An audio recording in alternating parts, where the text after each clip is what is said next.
Chacun d'entre nous, à un moment donné, a l'impression que la vie échappe à tout contrôle. Qu'il s'agisse d'un emploi perdu, d'une relation brisée ou simplement du rythme chaotique des routines quotidiennes, ces moments peuvent nous laisser un sentiment d'impuissance et d'accablement. Mais que se passerait-il si je vous disais qu'il existe un moyen non seulement de survivre à ces défis, mais aussi de prospérer au milieu d'eux? Aujourd'hui, nous allons plonger dans la sagesse de Sénèque, un philosophe antique qui maîtrisait l'art de maintenir la paix dans un monde tumultueux. Ses enseignements sur le stoïcisme ne sont pas seulement des réflexions philosophiques, ce sont des stratégies pratiques qui ont donné du pouvoir à des leaders, des penseurs et des individus à travers les âges et qui peuvent nous donner du pouvoir aujourd'hui. À la fin de cette vidéo, vous aurez une boîte à outils de principes stoïciens pour vous aider à cultiver la force mentale et à reprendre le contrôle de vos émotions et de vos réactions. Peu importe ce que la vie vous réserve, restez avec moi, et explorons comment ces anciens secrets peuvent être appliqués à la vie moderne pour une existence plus calme et plus centrée. Si vous appréciez ce que nous faisons ici et que vous souhaitez soutenir la chaîne, une faveur simple et gratuite que je vous demanderai est d'appuyer sur le bouton d'abonnement. Cela nous aide à continuer à vous apporter du contenu comme celui-ci. De plus, je vous encourage à ne sauter aucune partie de la vidéo. Si vous êtes ici, vous n'êtes pas comme la majorité. Vous êtes quelqu'un qui voit la valeur de plonger profondément, alors considérez-vous comme une exception. Numéro 1. Concentrez-vous sur une activité à la fois. La sagesse de Sénèque, être partout, c'est être nulle part, capture un principe crucial qui est souvent négligé dans notre hâte moderne d'en faire plus et d'être plus. L'idée de se concentrer sur une seule activité à la fois est au cœur de la philosophie stoïcienne et peut transformer la façon dont nous abordons nos tâches quotidiennes. Dans un monde qui célèbre le mythe du multitâche, nous devons faire une pause et reconsidérer l'efficacité de cette approche. Lorsque nous essayons d'effectuer plusieurs tâches à la fois, nous éparpillons notre attention, ce qui peut entraîner une augmentation des erreurs et une diminution de la qualité du travail.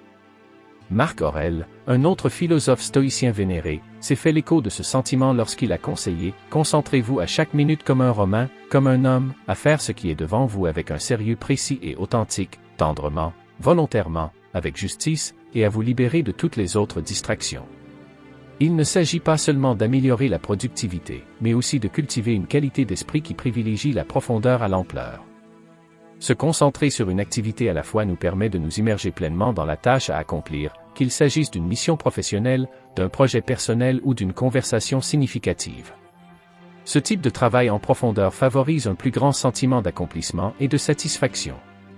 Platon pourrait soutenir que cette focalisation singulière nous aide à accéder à une forme supérieure de beauté et de vérité dans notre travail, car elle nous permet de donner le meilleur de nous-mêmes et de créer quelque chose qui résonne avec les idéaux de bonté et d'excellence. De plus, les avantages psychologiques de se concentrer sur une tâche à la fois sont importants. Il réduit la charge cognitive sur notre cerveau, minimise le stress et améliore nos capacités de prise de décision. Aristote, qui valorisait le développement des vertus par l'action droite habituelle, soutiendrait probablement cette pratique comme un moyen de développer la vertu de tempérance ou de maîtrise de soi, nous aidant à réguler notre désir de distraction et de gratification immédiate. En pratiquant cette approche ciblée, non seulement nous suivons les traces des philosophes stoïciens, mais nous nous alignons également sur les enseignements de la psychologie moderne, qui suggèrent que notre cerveau n'est pas câblé pour gérer simultanément plusieurs tâches complexes. La qualité de notre travail et de notre vie s'améliore lorsque nous accordons toute notre attention à une chose à la fois.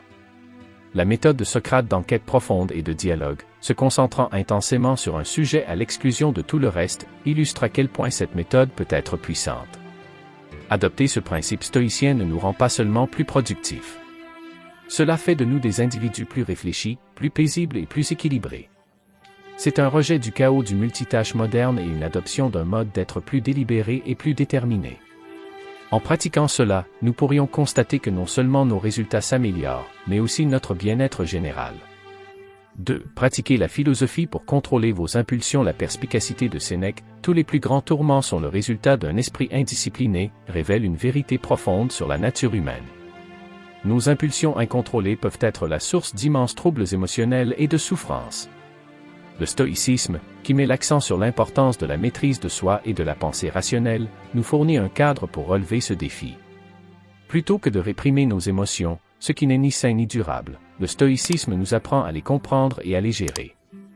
Le processus de gestion de nos impulsions commence par la conscience de soi. Épictète, un autre philosophe stoïcien, a dit « Aucun homme n'est libre s'il n'est pas maître de lui-même ». Cette déclaration souligne la nécessité de la maîtrise de soi pour atteindre la vraie liberté et le bonheur. En devenant plus conscients de nos impulsions et des déclencheurs qui les déclenchent, nous sommes mieux équipés pour les gérer rationnellement. Cela ne signifie pas nier nos sentiments, mais les comprendre suffisamment profondément pour pouvoir réagir d'une manière qui s'aligne sur nos objectifs et nos valeurs à long terme. Dans le domaine de la philosophie, Aristote a également parlé de l'importance de modérer nos impulsions par le développement des vertus. Il croyait que la vertu réside dans la recherche de l'équilibre entre l'excès et la carence, un concept connu sous le nom de juste milieu. Par exemple, le courage est le milieu entre l'insouciance et la lâcheté. En appliquant cela au contrôle des impulsions, nous cherchons à trouver un équilibre entre les réactions spontanées et l'inaction totale, en visant des réponses réfléchies et délibérées qui reflètent le meilleur de nous-mêmes. De plus, pratiquer la philosophie comme guide pour contrôler nos impulsions implique de cultiver la pensée rationnelle comme une habitude. Marc Aurèle, dans ses méditations, a souvent réfléchi sur l'importance d'aligner les pensées sur des principes rationnels et vertueux. Il a écrit « Vous avez le pouvoir sur votre esprit, pas sur les événements extérieurs. Réalisez cela, et vous trouverez la force. » Cette perspective nous encourage à nous concentrer sur nos réponses internes plutôt que sur les provocations externes, acquérant ainsi un meilleur contrôle sur nos impulsions. En examinant de manière critique nos impulsions à l'aide de la sagesse philosophique, nous pouvons commencer à faire des choix qui ne sont pas dictés par des émotions fugaces, mais qui sont le résultat d'une réflexion et d'une réflexion approfondie. Cette pratique renforce non seulement notre force mentale, mais nous aide également à vivre plus harmonieusement avec nos valeurs. Cela mène à une vie où les décisions ne sont pas prises dans le feu de l'action, mais avec un esprit clair et posé. L'approche stoïcienne du contrôle des impulsions consiste à cultiver un dialogue intérieur qui remet constamment en question et évalue nos réactions instinctives. Il s'agit de faire de la philosophie non seulement un sujet que nous étudions, mais une façon dont nous vivons nos vies, nous permettant de nous élever au-dessus des gratifications immédiates et d'atteindre un sentiment plus profond de satisfaction et de but. Cette approche disciplinée de la gestion des impulsions ne consiste pas seulement à éviter la douleur émotionnelle, mais aussi à se frayer un chemin vers une vie plus réfléchie et épanouissante. Numéro 3. Restez prêt Sénéca, qui consiste à être préparé, a dit de manière célèbre. Répétez-les dans votre esprit. L'exil, la torture, la guerre, le naufrage, tous les termes de notre sort humain devraient être sous nos yeux. Ce conseil peut sembler un peu dramatique au début. Après tout, nous ne naviguons pas tous en haute mer ou n'entrons pas dans la bataille. Mais ce que Sénèque veut dire ici, c'est le concept de préparation mentale aux défis inévitables de la vie, une pierre angulaire de la résilience stoïcienne. Le stoïcisme nous apprend à anticiper et à répéter mentalement le pire, non pas pour nous remplir d'effroi, mais pour diminuer le choc et la douleur lorsque des difficultés surviennent. Cette pratique est connue sous le nom de premeditatio malorum, ou la préméditation des maux. Il s'agit de visualiser les scénarios les plus difficiles, non pas de s'inquiéter de manière obsessionnelle, mais d'être équipé émotionnellement et mentalement lorsque la vie lance ses balles courbes. Pensez Y de cette façon. Les athlètes s'entraînent dans des conditions difficiles pour se préparer à la tension de la compétition réelle. De même, en répétant mentalement des situations difficiles, nous entraînons notre esprit à gérer le stress et l'adversité avec moins de panique et plus d'équilibre. Cette pratique stoïcienne nous aide à apprécier notre état actuel. Lorsque nous réalisons à quel point les choses pourraient être pires, nos problèmes quotidiens semblent moins accablants. Appliquer ce stoïcisme ne signifie pas vivre dans l'anxiété constante de ce qui pourrait mal tourner. Il s'agit plutôt d'avoir une reconnaissance réaliste des résultats négatifs potentiels. Par exemple, si vous vous inquiétez de la sécurité de l'emploi, au lieu de sombrer dans la peur, vous pouvez commencer à vous préparer en mettant à jour votre CV, en améliorant vos compétences ou même en explorant d'autres cheminements de carrière. De cette façon, si le pire devait arriver, vous n'êtes pas pris au dépourvu et vous êtes mieux placé pour gérer la situation. De plus, ce principe s'étend au-delà des crises personnelles. Il s'agit de maintenir un niveau de préparation à tout changement important dans nos vies, de l'instabilité financière à la perte personnelle. En restant préparés, non seulement nous nous protégeons du choc initial, mais nous accélérons également nos périodes de récupération et d'adaptation. Nous devenons moins réactifs et plus réactifs, un changement subtil mais puissant dans la gestion des incertitudes de la vie. Les conseils de Sénèque nous aident à forger un état d'esprit où nous ne sommes pas submergés par l'adversité, mais où nous sommes fortifiés contre elle. Cette préparation mentale ne consiste pas à s'attendre au pire, mais à être prêt à faire face à n'importe quelle situation, améliorant ainsi notre résilience et notre force mentale globale. À travers cette lentille stoïcienne, nous voyons non seulement le potentiel de perte ou de difficulté, mais aussi l'opportunité de croissance et de renouveau dans chaque défi. Numéro 4. Accepter volontairement les difficultés. Une autre profonde intuition de Sénèque. Les difficultés fortifient l'esprit comme le travail renforce le corps. Cette idée est au cœur du stoïcisme et fait référence à une pratique qui peut sembler contre-intuitive au premier abord, en embrassant volontairement les difficultés. Il s'agit de choisir délibérément de ressentir de l'inconfort, non pas comme une forme de punition, mais comme un moyen de renforcer notre résilience mentale et d'élargir notre capacité à faire face aux défis inévitables de la vie. Pensez à ce que signifie accepter volontairement les difficultés. C'est comme un athlète qui s'entraîne dans des conditions difficiles pour se préparer à une compétition. L'athlète comprend qu'en repoussant les limites dans un environnement contrôlé, il est mieux préparé au stress de l'événement réel. De même, en choisissant d'affronter les difficultés de front, qu'il s'agisse d'entreprendre un projet stimulant au travail, de s'exprimer en public ou même de choisir de vivre plus simplement, nous améliorons notre force mentale et notre capacité d'adaptation. L'approche de Sénèque nous enseigne que lorsque nous sortons volontairement de notre zone de confort, nous ne nous contentons pas de tester nos limites, nous les élargissons. Par exemple, si vous redoutez de parler en public, vous mettre régulièrement dans des situations où vous devez parler devant les autres peut transformer votre peur en compétence. Au fil du temps, ce qui semblait autrefois insurmontable devient gérable et finalement confortable. Cette pratique stoïcienne ne consiste pas à rechercher la souffrance pour elle-même, mais à reconnaître que la croissance vient souvent de l'inconfort. Accepter les difficultés volontaires signifie également réinitialiser nos seuils de confort. Dans un monde qui privilégie souvent le confort et la facilité, choisir la voie la plus difficile peut sembler radical. Mais le stoïcisme nous invite à repenser ce qu'est le vrai confort. Est-ce simplement l'absence d'inconfort, ou est-ce la présence de la force intérieure et de la paix qui vient du fait de savoir que nous pouvons gérer tout ce qui se présente à nous? En intégrant ce principe stoïcien dans nos vies, nous apprenons également à mieux apprécier nos circonstances actuelles.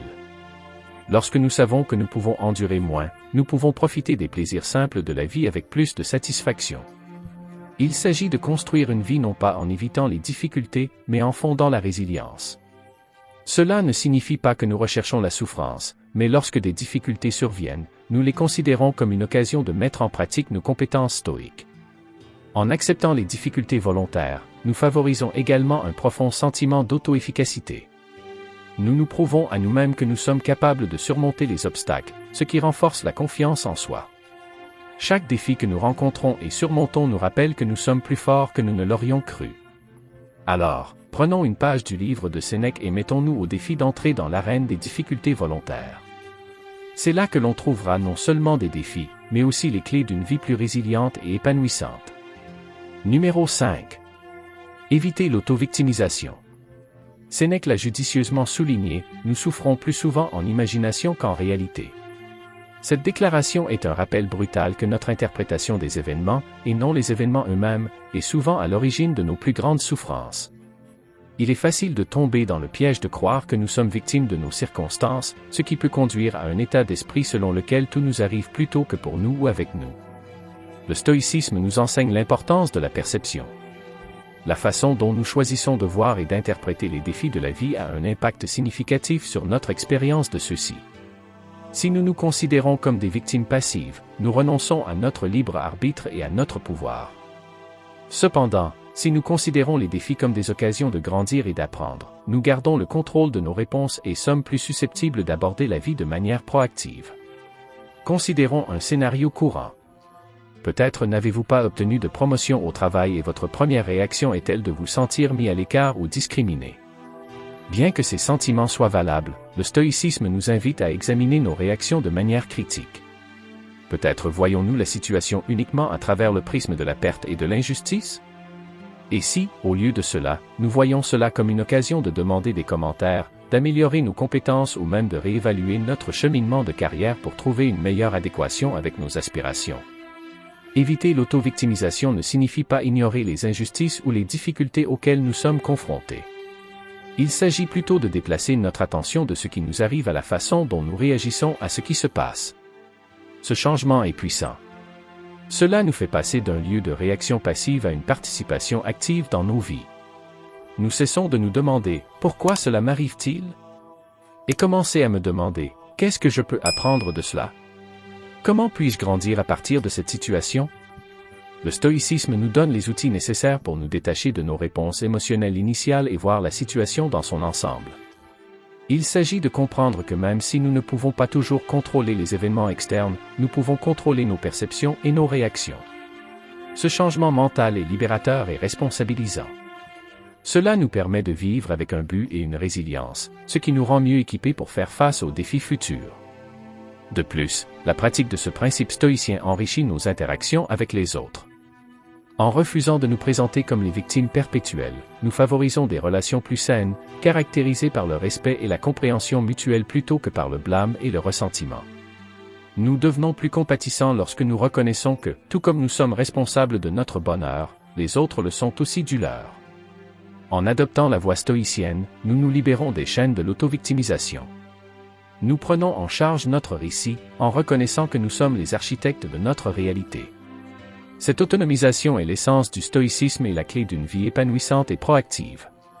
Choisissons donc de nous élever au-dessus de la victimisation, non pas en niant notre douleur, mais en recadrant nos histoires avec force, sagesse et résilience.